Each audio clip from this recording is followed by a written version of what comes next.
Welcome to the HighExistence podcast. I am your host, John Brooks. I hope that you are enjoying the episodes that you've been listening to so far. If you do, then please remember to subscribe so you don't miss any future episodes. And if you have just a minute, leaving a rating or a review on the podcast would be absolutely amazing. Thank you in advance for doing that. Today we are going to be talking to Philippa Wilkin.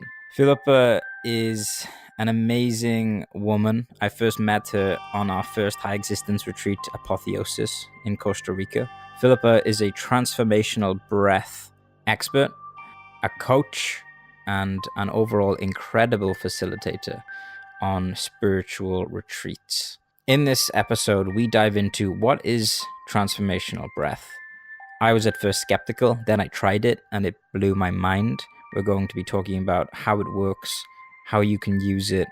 We're going to be talking about Philippa's backstory from growing up in Essex to traveling to Brazil and finding her purpose as a transformational breath coach. Philippa is someone who really does walk the talk. She lives her mission and is incredibly inspiring for me and pretty much everyone who meets her. So if you don't practice transformational breath, or maybe you don't really know much about breathwork in general, this episode is a must listen. And if you are already familiar with breathwork, then you can just listen to this episode and pick up some extra tips and insights, and of course get inspired by Philippa's amazing energy. With that said, Philippa Wilkin.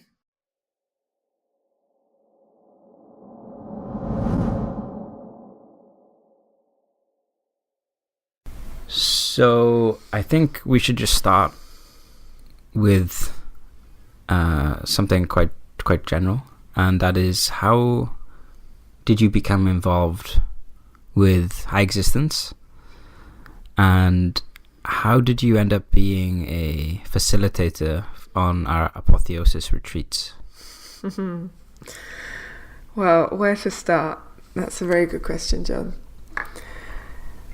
So I had been introduced to Martijn Scherp early in 2018, last year, and a friend of mine was working with him on establishing a retreat in the Netherlands, and she actually contacted me, was telling me what was happening, and suggested that she introduced Martijn and I, because she was familiar with the practice that I carry out, or the practice that I'm involved in, which is a type of breath work called Transformational Breath. And my friend had also experienced breath work herself and felt like it would be a really powerful integration tool for the retreat that they were planning on holding. So that's really where the contact started.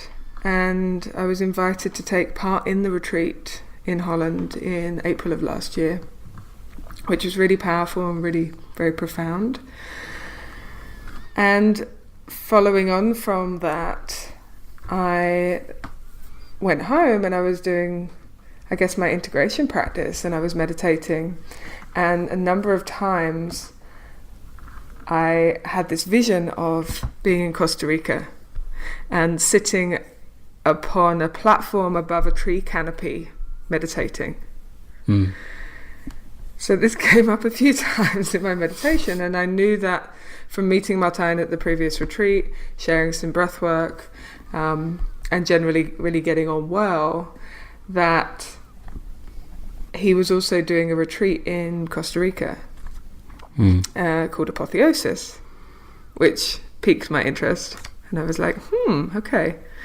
So I actually, after having these meditation visions, I reached out to Martijn and asked him if there was any space at the retreat. I said, I think I'm seeing these visions. I think they're Costa Rica. Do you have any space at the retreat? And he said, yeah, I think we do. You should come if you have time. So I said, well, I've just had quite an expensive trip to Holland, so let's see. And then he actually offered me to come and facilitate breathwork and develop a program of breathwork around the itinerary that he had planned for Apotheosis. And I thought to myself, I should really think about that, sleep on it, and then get back to him tomorrow. And I thought, why the hell am I waiting? I'm just going to reply, yes, I'm coming. I don't really know what this involves. I don't really know what I'm going to be doing. I've only known you kind of 3 weeks, but yeah, okay, I'm coming to Costa Rica. Let's discuss it later in the week. So that was really how it all started. And 3.5 weeks after that conversation, I was in Costa Rica, meeting you, John, and the rest of the team, and starting on this crazy, wild, wonderful journey with the HighExistence team. Wow, that's very synchronistic. I want to dive into your experience of apotheosis, but I just want to go back to something you said. So you said that you practice transformational breath. In the spiritual space, there's a lot of talk about different types of breathing. You know, we're familiar with the Wim Hof method. We're familiar with different types of yogic breathing. What is, for people listening, transformational breath? Can you sort of explain what that is and how it works? Yeah, sure. That's a great question. As you say, there are so many different types of breathing, and they can be used really to achieve all kinds of different things. So whether you want to de-stress, whether you want to learn, get to sleep easier, whether you want to increase your performance, all of those things can be achieved by consciously controlling your breathing in some way. Mm-hmm. So whether that, as you say, is Wim Hof or a pranayama technique from the yogic tradition, or whether that's something like transformational breath, we can use different avenues to reach the same kind of goal. So transformational breath is a type of conscious connected breathing. It's a breathing awareness practice, and it's also a breath control practice.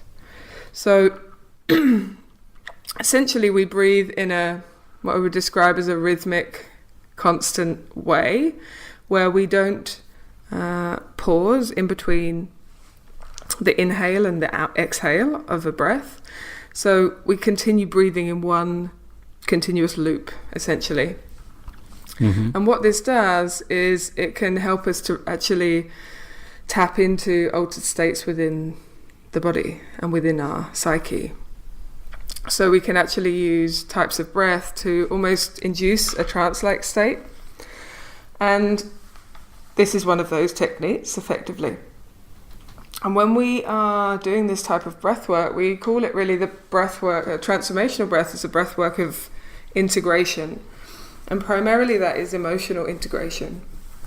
So any unresolved experiences, unprocessed emotions, trauma potentially, we can actually utilize the breath in a focused way to help us overcome and integrate anything that may be troubling us in our life, to become really more expansive and more of who we are, rather than being polarized by any experiences that we might be carrying that are affecting our day-to-day experience, day-to-day reality.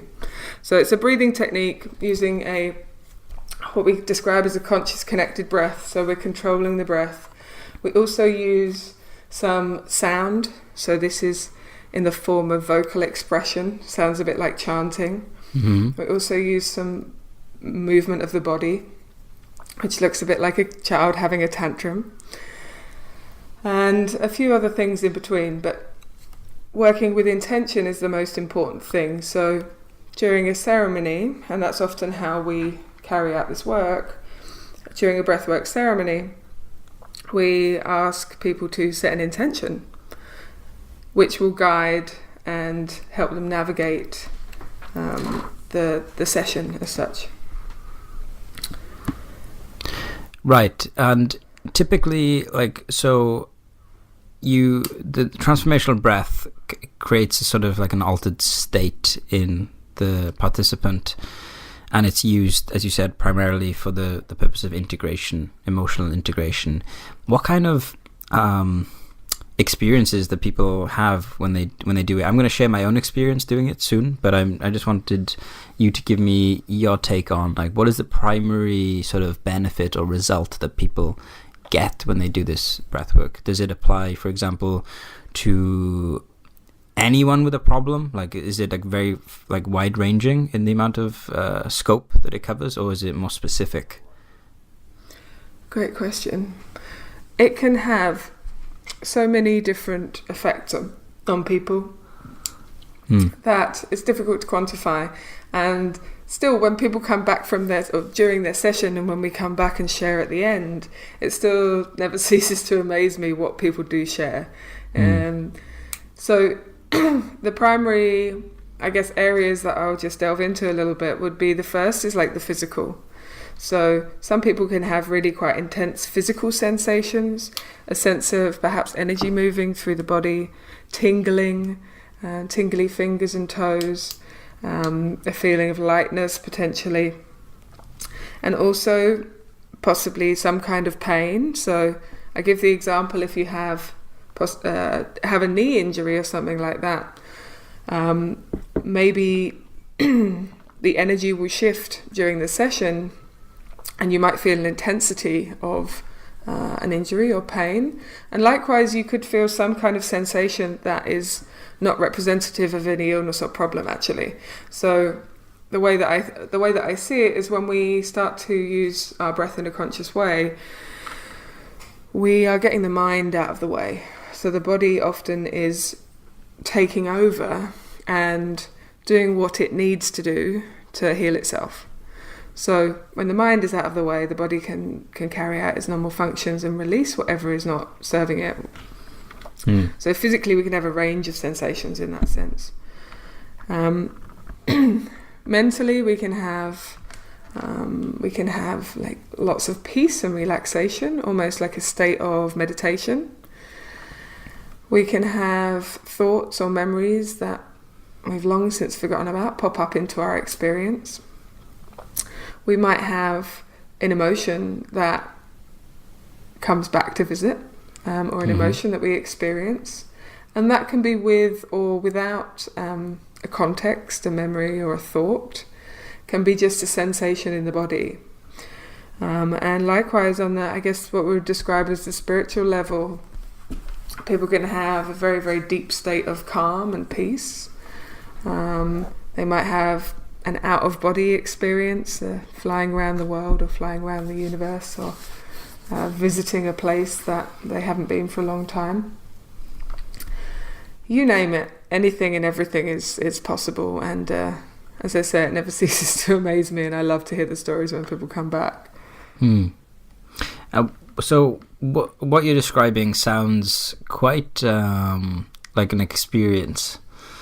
And I know that a lot of high existence readers, they practice meditation, and I've practiced meditation for years, but I'd never really practiced breath work until I attended one of your classes at Apotheosis. What would you say are the differences between the breath work that you teach and, you know, your average meditation session? Is there much of a difference? And like, how do you see the two as being similar or separate? I've not really thought about that before. However, I think I would describe breathwork as a more bodily experience. So where, because of the combination of things that we do in a session, we can feel and experience the body at a deeper level. I've not practiced something like Vipassana myself, so it may well be that an experience of that is comparable, although I have had clients of mine that have done many Vipassana retreats tell me that this style of breathwork was the most powerful thing that they have experienced. Wow. So yeah. So it's really, I would describe it as more a full body experience. It's physical, it can be emotional, we can have a busy head, you know, lots of thoughts going around, or we can have a very peaceful mind. And often people that have said to me they struggle people that struggle with meditation, for example, have found at the end of a breathwork session that they are in a state of meditation when they've never been able to achieve it or switch their mind off, as they tell me, up until that point. Right. So I think one of the things that really helps is working with the body, and moving the energy and the focus into the body can actually help switch the mind into a state of meditation and relaxation without forcing and without too much effort or frustration. Right. Yeah. Well, I suppose like this would be a good segue for me to tell our listeners about my experience. Yeah, absolutely. of the breathwork session. So I came to Costa Rica a couple of weeks after Martijn and Jordan were there, and I think that I was doing something. I can't remember what I was doing, and Jordan had told me that he had a breathwork session with you. Maybe he did it the day before Apotheosis started. Was that right? Was this right? So I came to the retreat and I met Jordan, and Jordan was raving about this breathwork, and I'm skeptical. Like I try to take everything with a pinch of salt. I tried to look at like the science, and I've been meditating for a while, and I know that breathwork has benefits, but I never really thought that, breathing would have like huge, crazy, excuse the pun, transformational like results. So I was listening to him, and Jordan was saying that he did this breathwork and he released a lot of guilt and emotion, and he felt these ecstatic states. And I was like, okay, maybe Jordan just really connects with it. So I thought, I didn't think too much of it. And then I went to your first breathwork session, and I lied down on the yoga mat and followed your instructions, started breathing. And, it felt quite a lot of effort, because I realized I don't breathe properly. I don't really breathe fully. And so that was quite good to see that I could improve how I breathe generally. And then give it like 20 minutes. Suddenly, I started to cry. And I was like, what is going on? And it was the first time in maybe 2 months that I was actually able to connect with the raw emotion of a breakup that I'd had a few months earlier. So like typically when we break up with someone, there's all these other emotions, like, our ego is hurt, we feel a bit of resentment, we feel a bit of judgment, we feel like we want to improve ourselves and get rid of the feeling. And I didn't ever allow myself just to feel sad and nothing else until I got down and I started doing the breathwork class, and I cried. And I looked around at the end, and everyone, like not everyone, but many people had cried too. And as someone who has been meditating for years, I've never had an experience like that during meditation.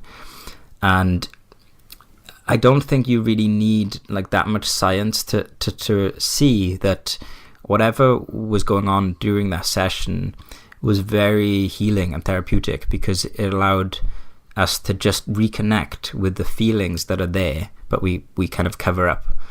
And in order to be a more integrated human being, we do need to allow ourselves to feel properly and to be vulnerable. And that breathwork session was crazy, because I was there lying on the floor with maybe 20 other people, maybe a bit more, and we were all in this together, breathing together, releasing together, and it was like a religious sort of mystical experience, really. So I'm totally an advocate of breathwork after that session. And the other thing as well is that it's consistent. It's not a one-off. That those are kind of consistent results, right? Would you say? Yeah, absolutely. It's very much a process, working with the breath, and it meets us wherever we're at with whatever we need. And when I say that, I mean, sometimes our mind is really busy and we have difficulty focusing during a breath session, and the breath will help us carry through that and help us see whatever is in our experience that's actually troubling us. So it might be, okay, the mind is in overdrive now. What's going on there?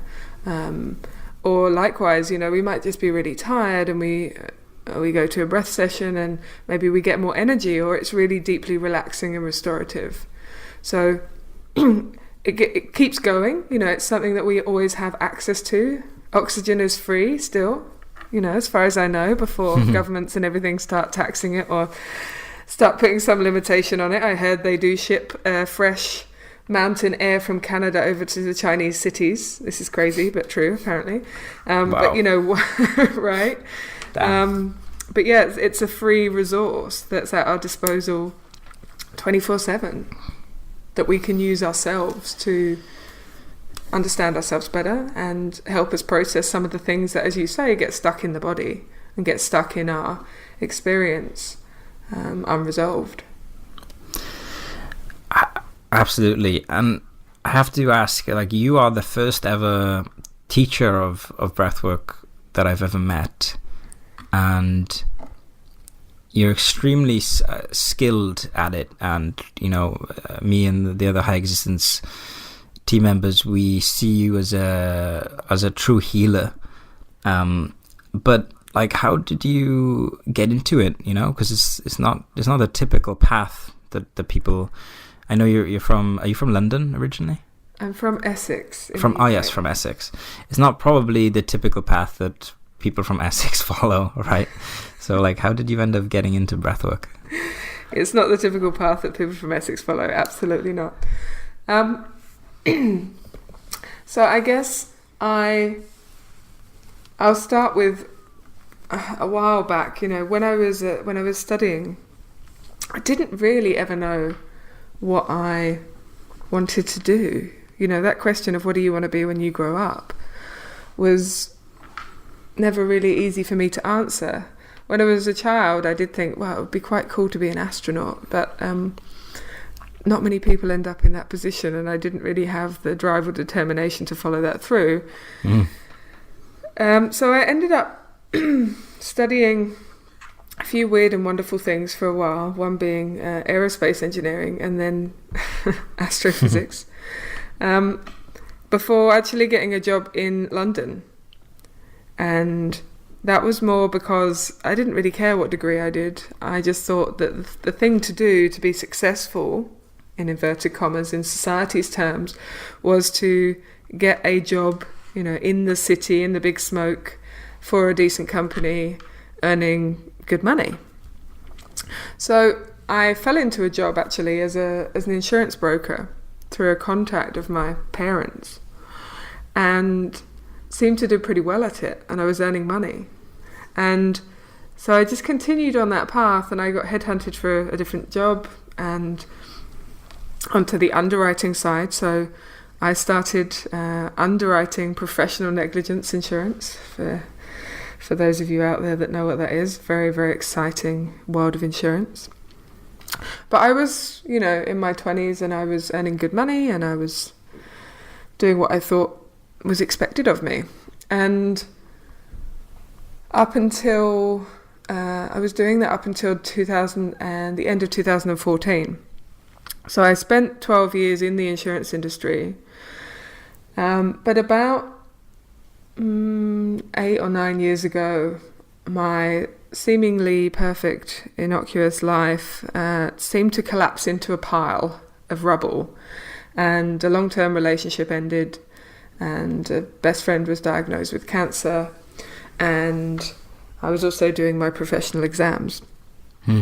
So it was really the perfect storm after 6 months previously thinking, oh, my life is pretty good right now. And then, catastrophe, or as some might call it, existential crisis struck. So that was, I guess, in 2010. And even at that point, I'd known that there was something more that I wanted to do. I'd often considered a career in nursing or physiotherapy, and thought, well, I'll put it off until, I'm married, or until I have kids, or, there was always a someday, but not right now. And I knew that I wanted to be in the field of helping people. And when my life crisis struck, I really was left with the question of, what is this all about? Why am I here? What should I be doing? What's my purpose? So many questions, very, very little answers, or any answers that did come about just created more questions. You know the drill. Mm-hmm. So it was really at that time that I started, I guess, going into my own personal, what I would describe as my own personal process, understanding myself better. I was really unable to deal with my emotions or even know what they were. I'd been a very strong person for a very long time, and that gave me the great ability to deal with many, many things, have a lot of resilience. But it had numbed me out from feeling.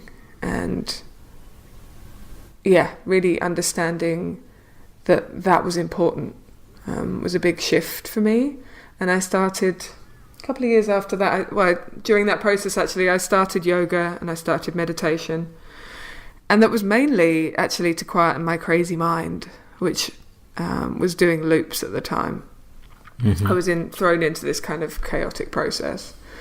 And so yoga and meditation kept me sane for a while, as did my job.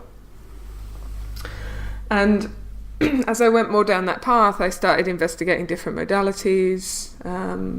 I started with a regular meditation practice, and I started to discover things like breathwork.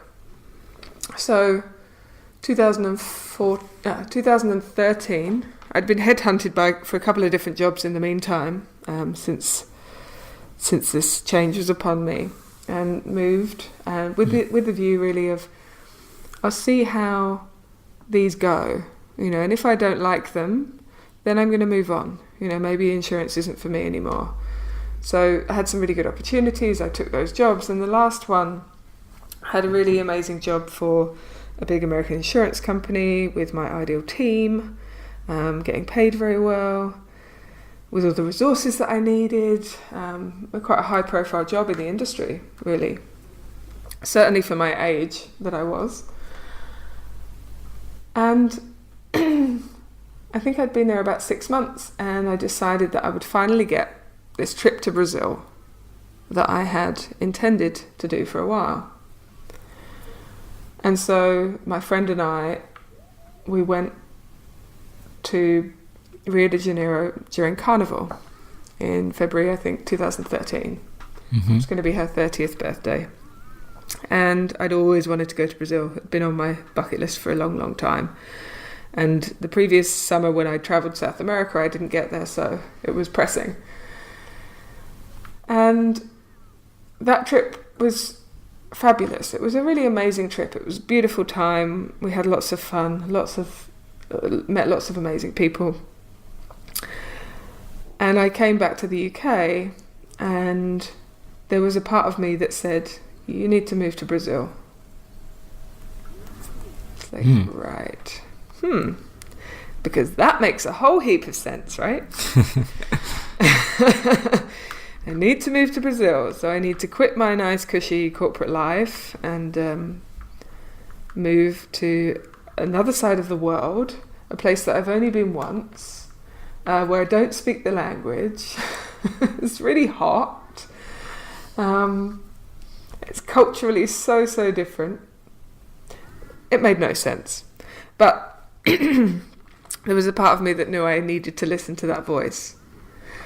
And I believe, with hindsight now, I was also going through,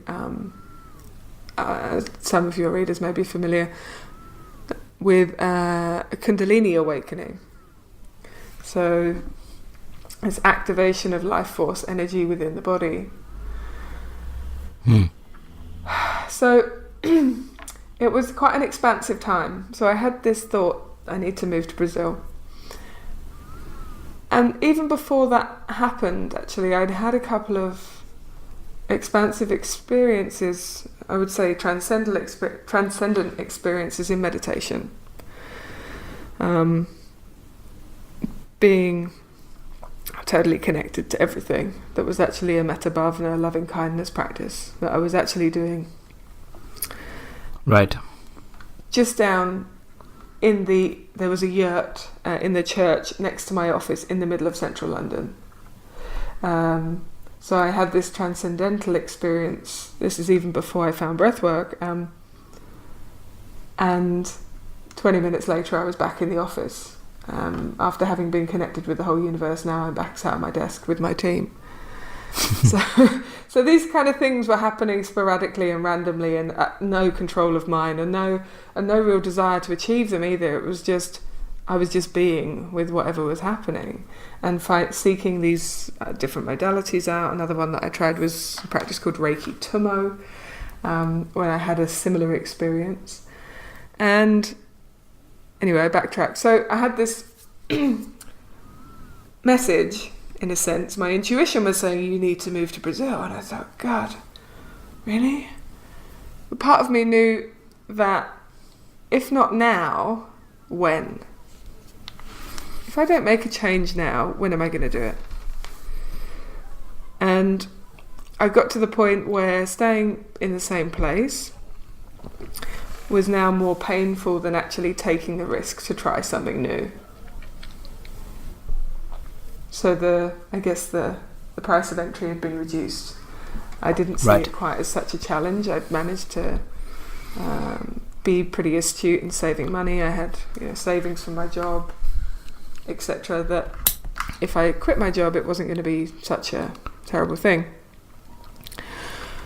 What then transpired is when about a month or two later, I couldn't quit my job immediately because part of my contract, I had a golden handshake which I would need to pay back. So I was sitting in contemplation of this for a few months before I actually made the decision. And in the meantime, I went to a workshop at the festival in London, and it was on my birthday, which is the 26th of May. And it was one of those really dreary bank holiday weekends, which usually occur around my birthday, obviously. And it was chucking down with rain, and I actually went to this event on my own. So I went to this festival on my own. Spent my birthday on my own, interestingly. But I went to this workshop with probably around 40 people, led by a guy called Alan Dolan. And he'd been in the breathwork practice for a number of years. So I went along to a session similar to what I now run, and I had a really lovely experience. And for me, it wasn't really deeply profound, really deeply healing or anything like that, actually, the first time. My experience was really quite physical. So I had a lot of energy, felt like energy sensations moving through my body. I had kind of tingly finger sensation. I had this tightness around my jaw and my mouth. And when we do this technique, we breathe through the mouth. And my jaw was so tight I could barely keep my mouth open. So I was constantly fighting with what felt like my jaw muscles to keep my mouth open. But I had this, very physical, interesting experiences. And when we shared at the end of the session, other people, like I described before, shared all kinds of weird and wonderful things. How they had an emotional healing, how they had an out-of-body experience, how, the list went on. And I thought, this is really interesting. And I knew at that moment that there was something in this for me. And I didn't really know what. But there was just what I would describe as a resonance, a curiosity, that this was something that I needed to pursue. Not necessarily as a career at that point, but just for myself, to see where it might lead me. So that was the long and the short version of how I ended up in breathwork. So what about though the actual training section of it? So what kind of transformation did you yourself go through as a facilitator? Because there's one thing to learn like the principles that make breathwork effective, and then there's another thing entirely to actually heal people who are have had trauma or have got some sort of baggage that they need to let go of. So what was that? That sounds like a kind of a journey in and of itself. Yeah, absolutely. So what I would say first and foremost is my belief is that we are all our own healers. And that for me means we start with ourselves. And that really was my process with engaging in breath work. It was for me, it was about me, and it was about my healing journey. And what I found was I'd had talk therapy probably for a couple of years before I found breath work. And that was really, really great. It really helped me to understand some of my thinking patterns, the way that I think, my actions, and start to have a more, I would say, like bird's eye view of me as Philippa, my personality and my traits and how I cope and deal with the world. What I found with breath work is that it took that to a new level, in that it was a vehicle to physically process emotions, experiences that were still in my body and in my nervous system, in a way that didn't require me to speak about them, didn't require me to fix or change anything. All it required me to do was be with whatever was happening and to witness it. So the outcome of that for me was I felt much more connected to who I am as a person, having a lot more power and self-belief to express that to the world,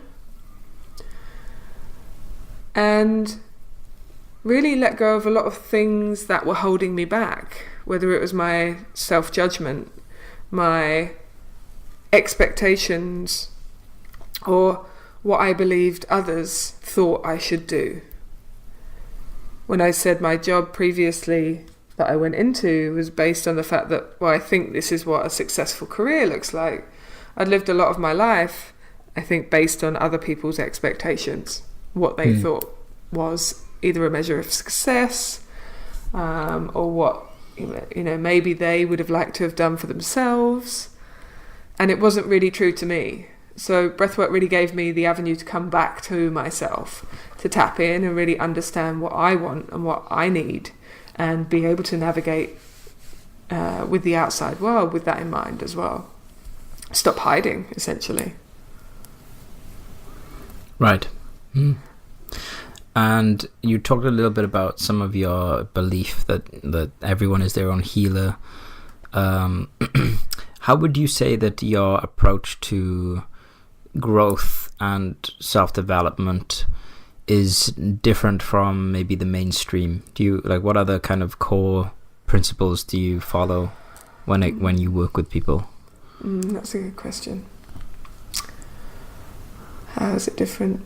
Or the same? I think one thing in this new paradigm of self-development and healing, in brackets,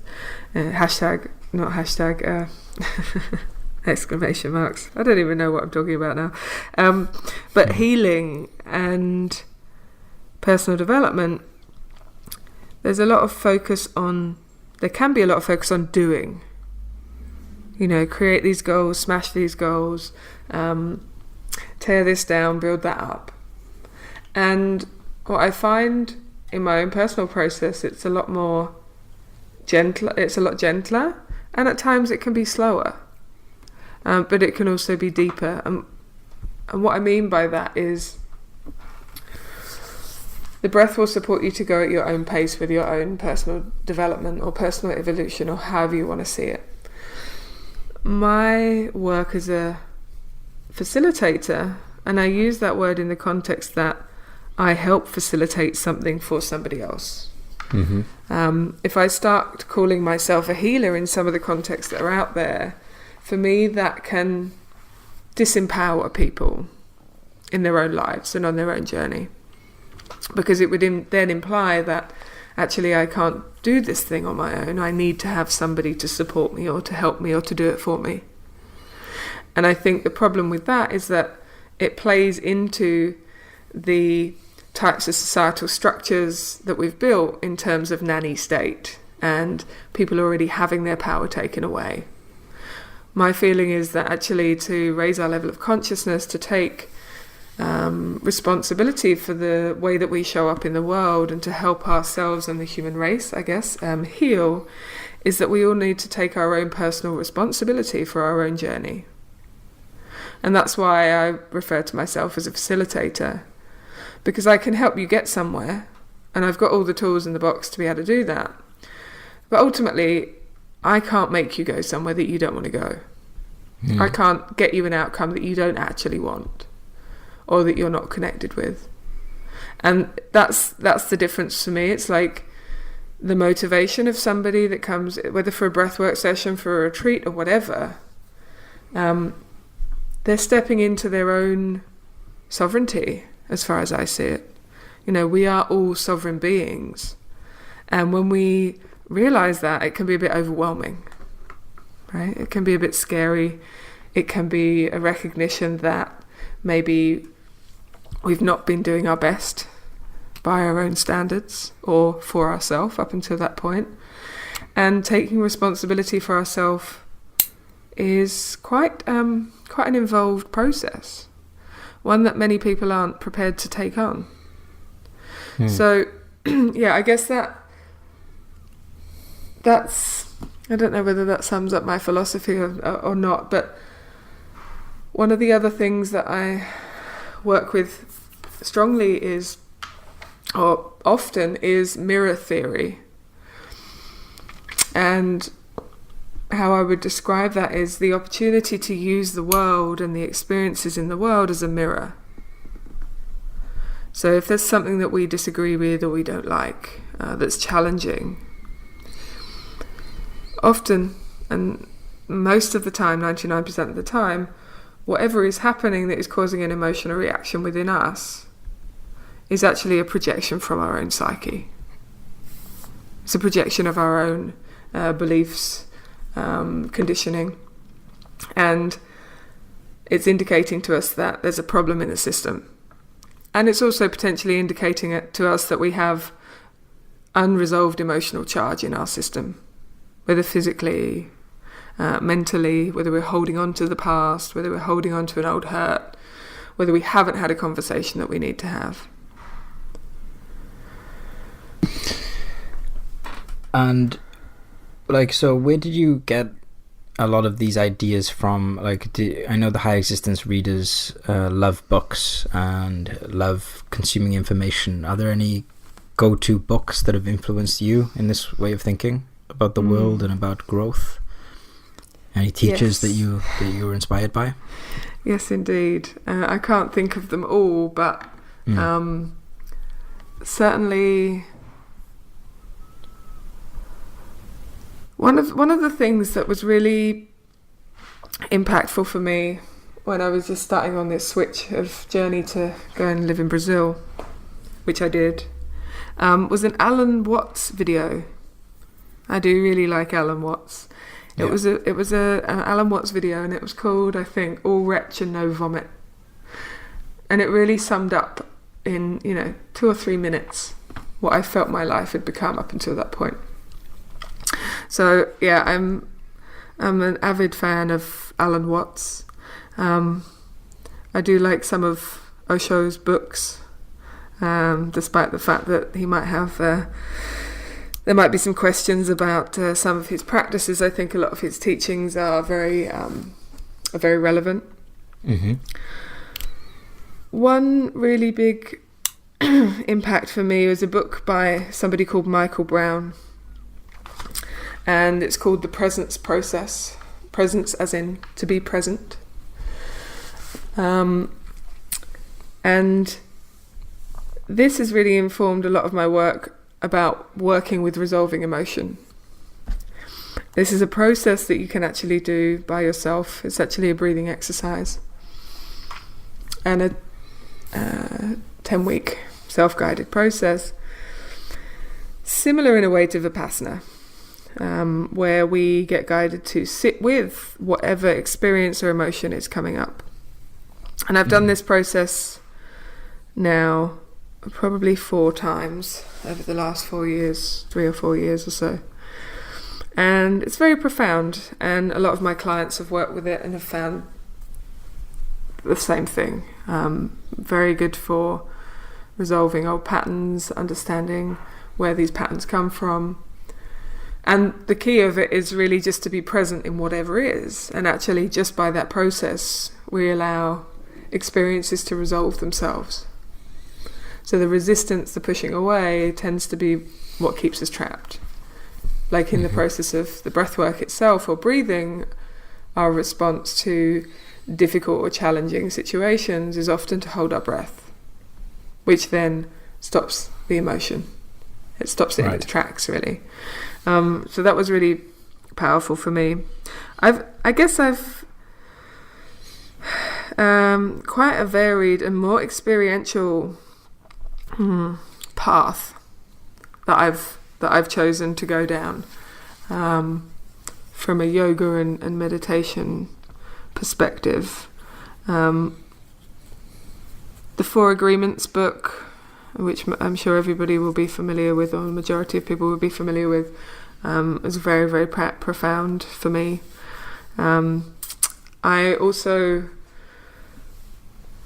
practice, many of the things that I learned in the process of becoming a transformational breath facilitator still resonate with me. But I also practice another technique, which is called the spiral. And this is a modality based on a number of different things, including spiral dynamics, the Chinese meridian system, the chakra system, a whole host of, I would say, esoteric teachings by somebody that I came into contact with in Australia called Dame Thomas. And there's an interesting book for those of you out there that might be up for something a bit different. It's actually called Clear Your Shit. And it's a Bible for conscious evolution. And it's a great book. It's a short book. It's pretty cheap.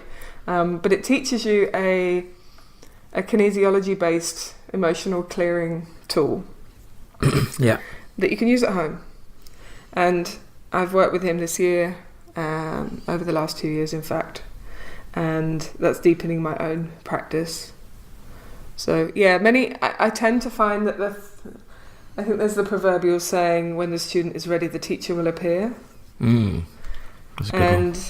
I find that very, very much so in my life, just at the point where I need support or I need a different frame of reference, the right people come along. Those are some really good books, and I'm quite new to a lot of those, so that will be some more books this year added to my list, so thanks. Yeah. There's also one more, which is Byron Katie, a lady called Byron Katie, who has a book called The Work, amongst others. I mean, there are so many. This is the difficulty, right? There are so many books out there. It's so difficult to choose. Yeah. But her book is really showing us how our thoughts create our experience, and how, with awareness, we can actually change and reprogram those thoughts to give us a different experience. Much in the same way that our breath is also related to our experience, and we can change the way that we breathe to change the way that we show up in life. Right. And following on from this, I'm just curious, how do you take care of yourself on a daily or weekly basis or monthly basis? What kind of self-care practices do you engage with? Do you like to do to keep yourself functioning optimally? Great question. And I have to say, even being in the healing field, this is still a challenge. Self-care is, for me, and I think most people that I know, is an ongoing focus, and refinement process and dialing in. What's working for me at the moment is kind of a continued breathwork practice. So even if it's 5-10 minutes a day, where I can wake up or just before I go to bed, and I can practice this technique, and that will really help tune me in, connect with myself. Journaling, whether just free format, free flow, or prompts and questions, I feel can be really, really helpful to understand what's going on, certainly in the subconscious. Dream journaling is something that I've started to do a lot more recently, and again, it's a great avenue into the subconscious. And some of the belief structures and methodologies I have come from people like Jung, and working with the shadow, working and integrating the shadow, working with archetypes, those kinds of things. I've just got back into yoga, which is interesting that I haven't practiced so much over the last few years, but I'm really enjoying that. Any kind of physical bodily practice is really, really necessary for me to stay balanced and grounded. Time out in nature, a good old classic, albeit I'm living in Holland at the moment and the weather isn't so great for that, but getting time out, whether it's in the trees, at the beach, wherever, I find really kind of restorative and balancing. I actually also have weekly therapy, which is therapy, and it's also supervision for my own client work. And I find this is one of the really fundamental and important parts of the puzzle for me, and it has been. I've been working with my coach slash psychotherapist really for the last 2.5 years on a weekly basis, and that really provides me the space to continue to evolve, walk my talk, so to speak, and actually have an outlet for resolving and dealing with the things that are happening in my life or that come up in the course of my practice. And that has also taught me a great deal. She's a wonderful coach and therapist and also facilitator. So I've learnt through the process of working with her a lot of the practices that I now, I guess some of the biases that I have in relation to working with people, but also the ability to work on the retreat, for example, with you guys. So having that space to decompress where it's just mine. Fun, that's the other thing. This all sounds really time consuming and structured, but fun is also a part of that. So making time in my week for things that I enjoy, and one of those is dancing, and that's also a really good embodiment practice, I find. Whatever you like listening to, however you like to move, there are no rights or wrongs. Just get out there and dance. Which is actually one of my, when we get the opportunity to dance at Apotheosis, it's one of my highlights, absolute highlights, which is quite often. So I'm looking forward to that in a couple of months' time. Thank you. That's it goes on. I appreciate you acknowledging the difficulty of self-care. As someone who writes a lot about self-care practices, I totally agree that it's I think if you say that you've figured it all out, then something is definitely not being, like, something is being overlooked, because self-care, the things that we need to do to look after ourselves, I think should by definition always be a little bit uncomfortable or a little bit leaning against our edge. It's like going to the gym. You should always probably be increasing the intensity of the workout bit by bit, and the same is true for personal growth, I think, as well. Like we don't want to be complacent in our self-care routines and habits. But absolutely. You said I want to talk about Apotheosis, but before that, you said something at the beginning of our conversation about you having a vision about Costa Rica. And I was just curious, like speaking to you personally as well, you've said something like that before as well, where you've had certain visions or certain things have come to you during meditation. How do you make sense of that? What do you think it means when to have some sort of vision about, something that's going to come? How do you think about it? Yeah, interesting. I did say that, didn't I? Yeah, I find that I've been equally as skeptical about these visions as other people might be.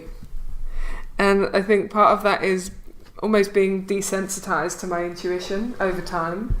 In the Four Agreements, he talks about being domesticated, by our conditioning and by society and by our parents and everything in between.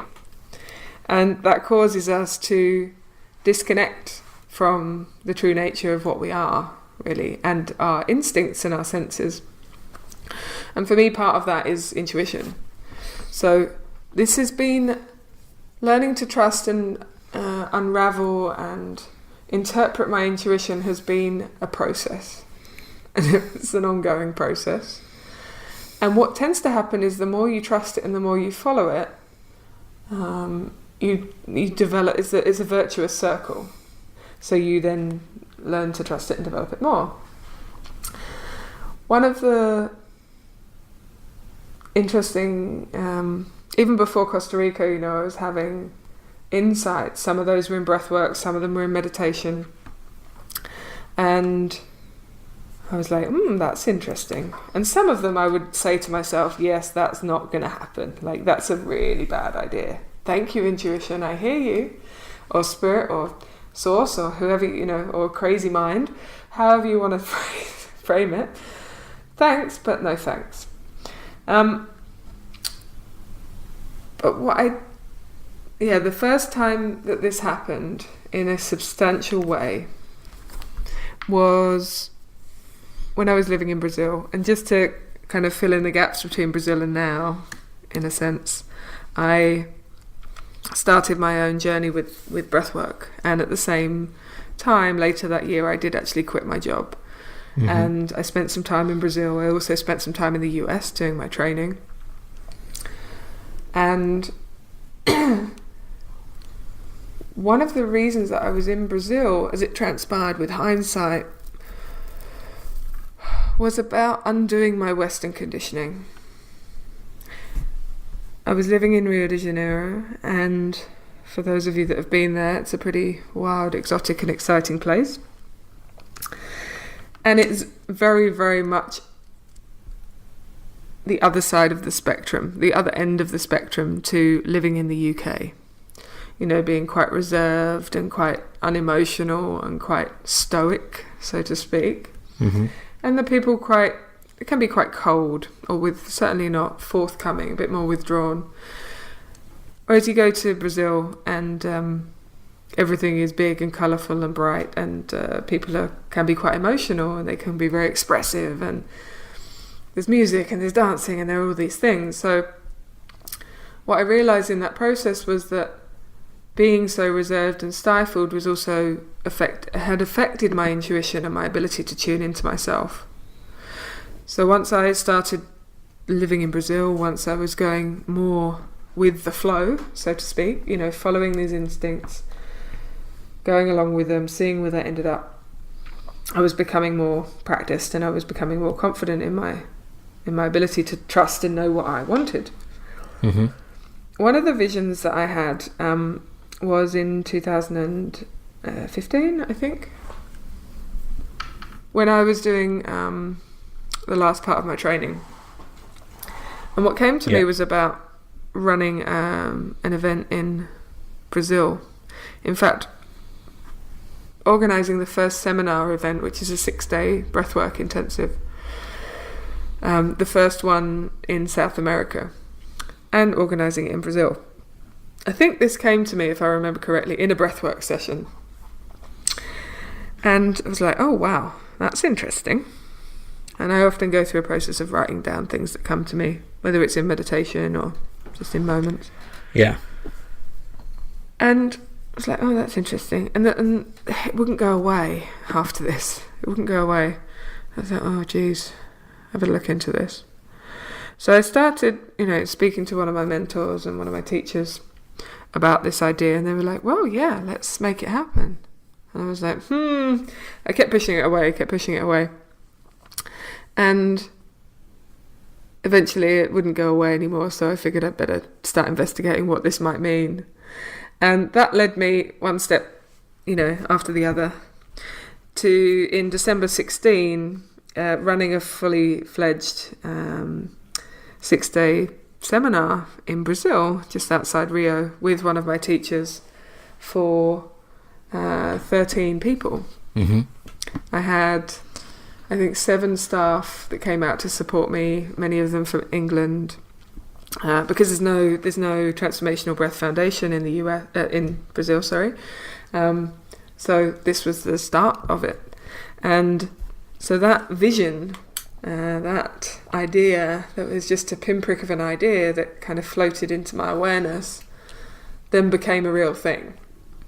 And it was stressful and it was challenging, and creating an event in a country where you don't really speak the language, you've never done one of these events before, it was all quite overwhelming and quite scary and everything in between. Yeah. But it happened.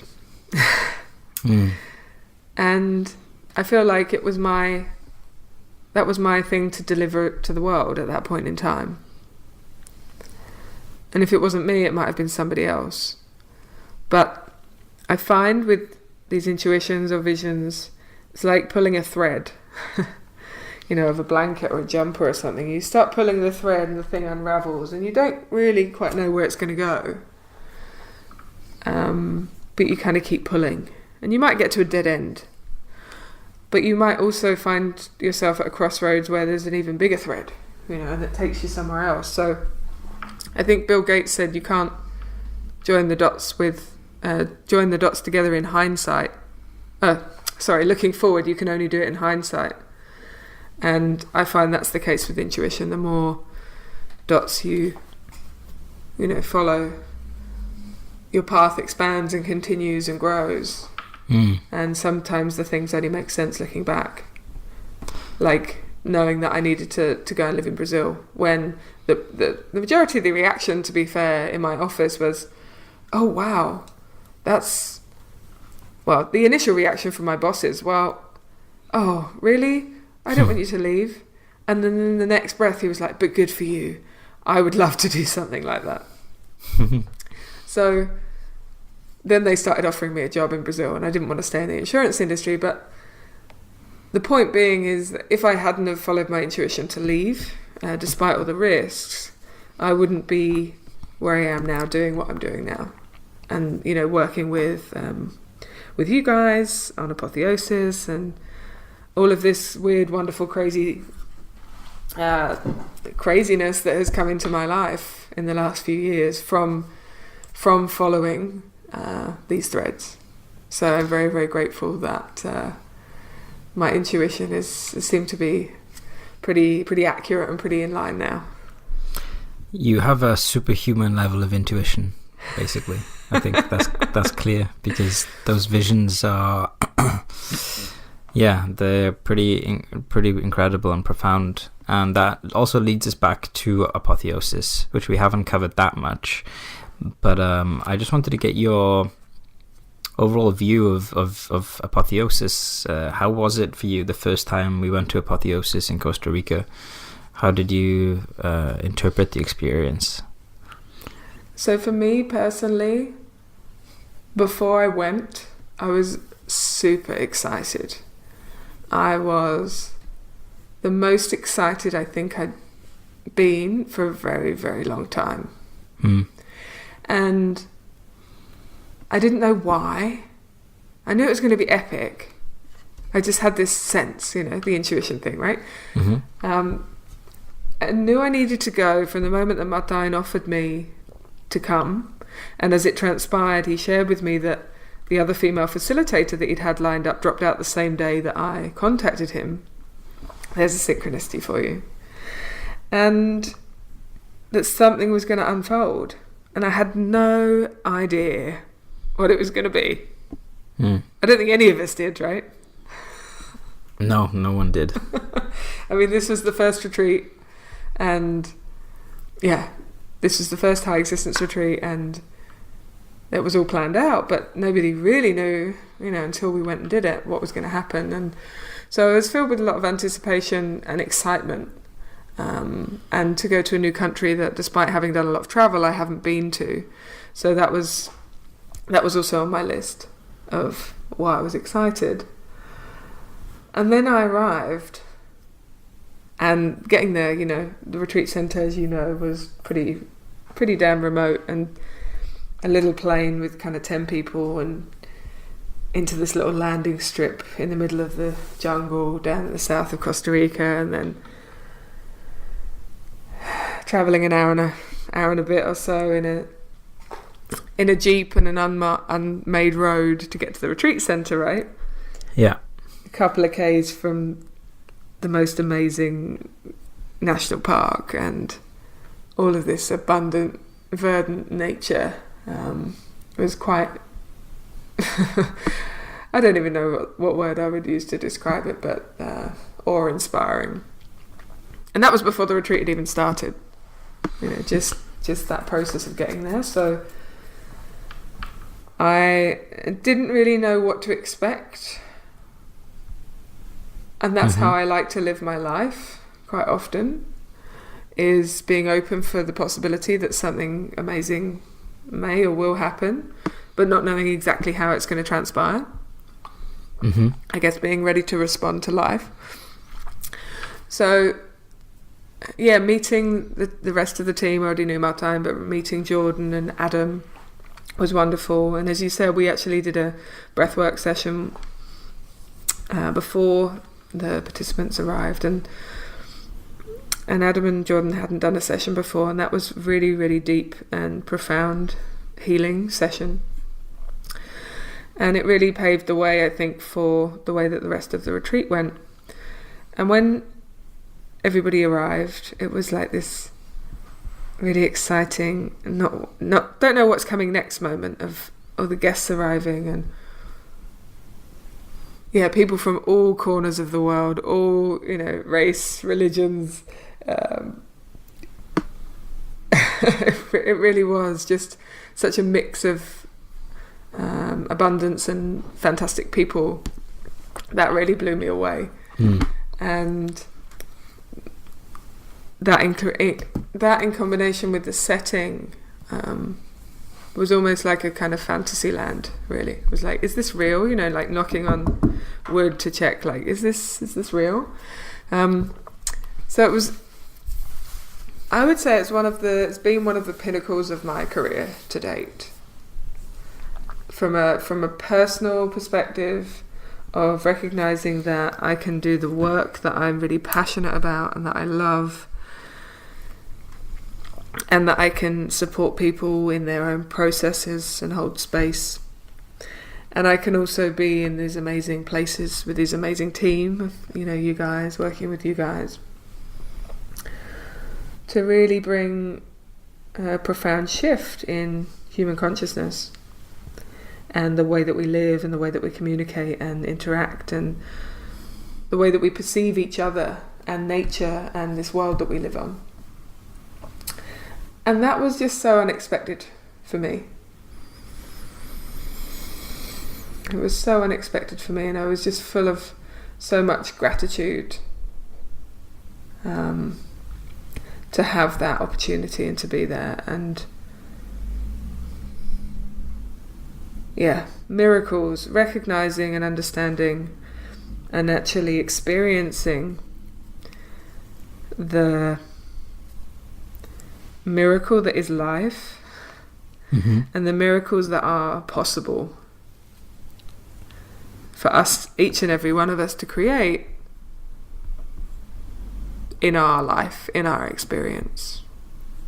The opportunities that we have to change, to heal, to do something differently are endless. And we just need to get clear on what we want. And once we get clear on what we want, and I think that this comes back to the intuition piece, when we get clear on what we want, it's to use some New Age speak, but the universe can't not help give it to us. It's like our subconscious mind latches on, it tunes in like a homing missile to identify the things that in our reality that will help us create what we want, or to help us get to the next phase. So if we're conscious and if we're aware of the things that we want to create, the desires that we have in our life, we can then start directing our energy towards them. And that for me was really the culmination of Apotheosis. I knew that this was going to be something very, very important and transformational for me, and it was. But had I not said yes, had I not interpreted my vision, had I not reached out to Martijn, had I not said, actually, yes, I'm coming, at very, very last minute, at short notice, made that leap, not really knowing what I was getting into, then what would have happened? Well, I mean, yeah, everything worked out like crazy. I mean, the fact that we weren't planning to have a breathwork segment to the retreat until like literally you came. So, and now I cannot imagine Apotheosis without you being there and teaching what you teach. It's breathwork I think of as being the dark horse of Apotheosis. It's people just see breathwork on the itinerary and they just think, okay, cool, breathwork, and then they do it and they're like, oh my god, whoa. And so they end up often citing breathwork as being one of the peak parts of the retreat experience, which is surprising. But when you've done it, it's not surprising, because it's and I do think as well, the thing about breath work as opposed to other types of self-improvement modalities is that I do think you do need some sort of really well structured container and a facilitator like yourself there. I know that it can be adapted to be done on your own, but for me there was something about being there live with you, experiencing all those emotions that would not have been the same if I was completely on my own. Yeah, absolutely, and that's a really good point, and I think that speaks to the container that's created with Apotheosis as a whole too. The set and the setting for these types of experiences and the type of facilitation is really important. And that's something always on my mind, as I know it is on your minds as well, to make sure that when we're setting these experiences up, that they are well thought through, that they have a flow, that they have, I guess, an accumulation effect, or the way that people can go through the week, building on experiences, having different experiences, and also finding things that work for them. Coming back to self-care practices, we share a lot of different things, and each Apotheosis is different too. We share so many different practices, and some you might resonate with, and others actually you might not. This is the fun part in my mind, is figuring out what works for you. That's the self-care part. It's like, oh, actually I enjoy doing this, and that fills me up and that gives me energy. I think we can go down a road sometimes with self-care, and I can do this myself. It's like, well, I should do this and this and this and this and this. Mm-hmm. And it becomes more like a task list, a checklist. And if I haven't done those things, I've failed. Well, actually, maybe you don't feel like doing those things. Maybe you don't really want to go for a walk when it's raining. Maybe, rather than a half an hour seated meditation, you can do a 10-minute guided yoga nidra type meditation. And that's actually what your body needs. So this is what I like about the format or the framework that we've created, and the space that we've created for these retreats, is that there's so much flexibility, but there's also the core elements. And as you say, for me, breathwork is one of those real core elements to bring all of those different experiences together and help integrate them. Yeah, totally. Well, I think that there's only really one way to experience breath work firsthand the way that I've experienced it, and that is to work with you in Apotheosis. I know you also work with Synthesis with Martine's company, but Apotheosis is more aligned with the HighExistence ethos. So if anyone listening to this is interested in breathwork and working with Philippa and the rest of the HighExistence team, experiencing breathwork and all the other things we teach, then you can check out apotheosisretreat.com, and there'll be also links in the show notes that you can check out and learn more. And Philippa, obviously we've just started now at the time of recording a new year. Do you have any personal goals or missions that are exciting you this year that you're gonna look forward to getting your teeth into? Oh, that's a great question, John. One thing that has come back, this is on the visions list. One of the visions that I've been, let's say, ignoring or pushing down for the last couple of years, in all honesty, is creating a retreat center in Brazil. Wow. And I say that and I intake breath. Yeah. That's epic. I'm not sure if that's gonna happen this year, but getting myself on board with the fact that this is one of my longer term aspirations is new and novel.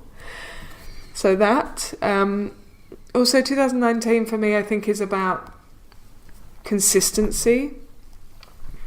It's about the physical body, actually, and making sure that I'm fit and healthy and fit for service, to really give everything my best, to show up as my best self. So that's really my focus, I think, is how do I show up as my best self? And that's going to be asking myself that every day. What is required for me to be able to do that, and actually move away from the things that aren't helping, that aren't assisting, that aren't guiding me in that direction, and moving towards the things that really are. So yeah. What about you, John? For me, well, I've been doing for people listening, after the Apotheosis retreat, we do a mastermind, and we check in weekly to help with our integration, the people who choose to do it. And I've been doing a mastermind led by Philippa, and we've been discussing each week the things that we're working on, our intentions. And when you asked me that, I just thought of the last mastermind we did a few days ago. For me, this year, I think this year is going to be the... I think this year is going to be a very significant year. Last year, 2018, for me, was a wild ride, where I had some of the worst experiences of my life and some of the absolute greatest experiences of my life. And it was just an incredible movie-like, surreal, psychedelic experience. And this year, 2019, the key word for me is going to be discipline.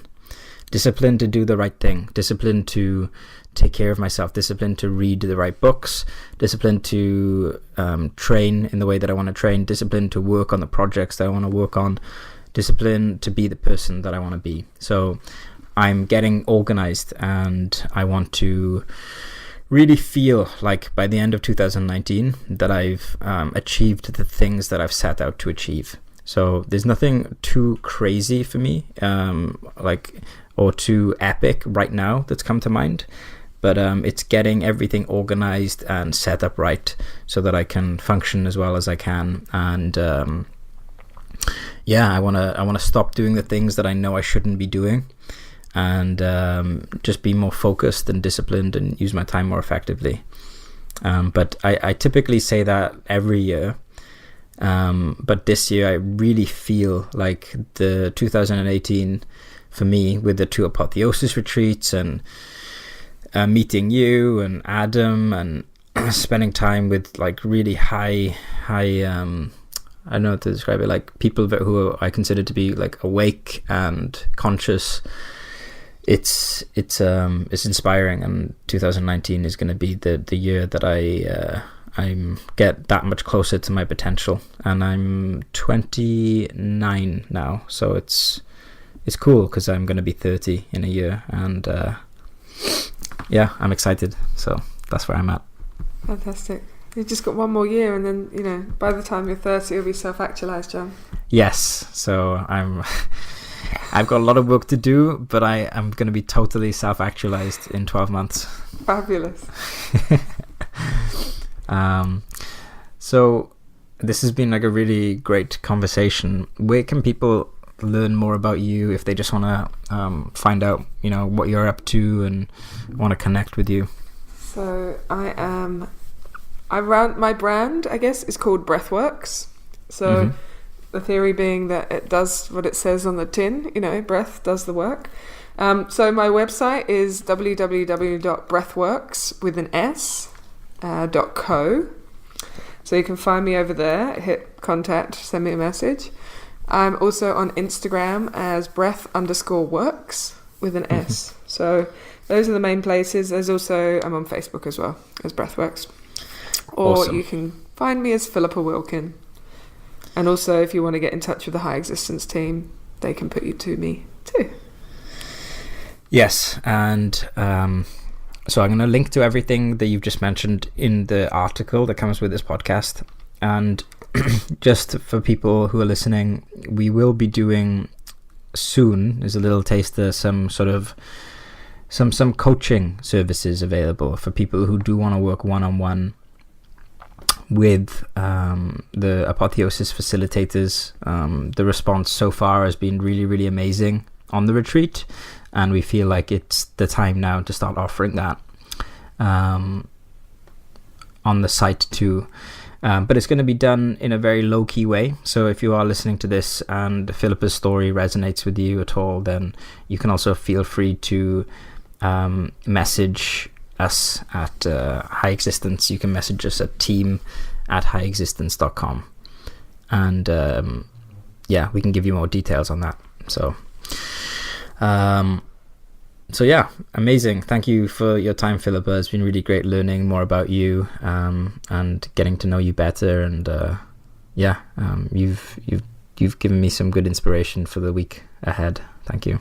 Oh, and thank you for having me as part of the team. It's an absolute joy, and I'm looking forward to seeing you in a few weeks' time in Costa Rica, and perhaps some of the wonderful people that are listening to this podcast will be there too. So I look forward to meeting some of you in the future. Yes. Oh, and by the way, on that note, there are, I think, at the time of recording, I think maybe 3 or 4 spaces left for Apotheosis 3.0, which is happening toward the end of February, and there is Apotheosis 4.0, which is also in Costa Rica in June, but I'm going to provide all of the details in the show notes, so if you're interested, just check out the show notes, and you can apply. So thank you, Philippa. Speak soon. Thank you so much for listening to the High Existence podcast. Once again, if you loved this episode and want to never miss a future one, then just subscribe. If you want to support this podcast, you can go to patreon.com/highexistence, or alternatively, you could leave a review or rating on this podcast. I will be seeing you again soon. Until next time.